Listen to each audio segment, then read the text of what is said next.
If you own and operate a small business, you really should use a limited liability entity to protect your assets. And a limited liability entity usually comes in the form of a corporation or an LLC. Now, we have a lot of clients ask us on a regular basis, which entity should I be using? And it really depends on the nature of your business, how many partners you have, if any, what your tax situation is.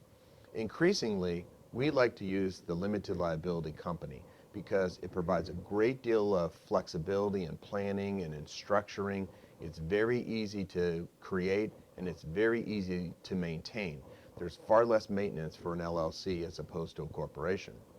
But even if we form an LLC for a client, we'll often make another inquiry, and that is, should we leave the LLC as an LLC for tax purposes, or does it make more sense to convert the LLC for tax purposes only to an S corporation?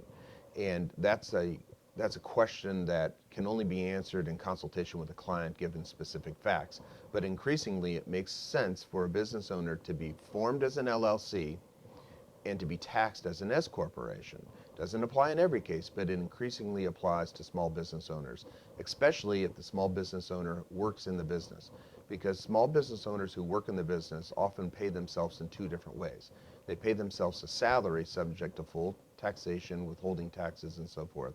And then they also pay themselves a percentage of the profits. That's often called the distribution.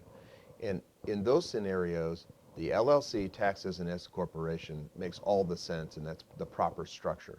Again, it doesn't always apply. So you really need to sit down with two key advisors to make the determination as to how to structure your business. Don't take advice just from reading something on the internet unless it's from our website. But those two key advisors are a knowledgeable business attorney who understands these structuring issues, liability, asset protection, and so forth, and a tax advisor. Working with those two advisors, you can properly form an entity that makes sense for you.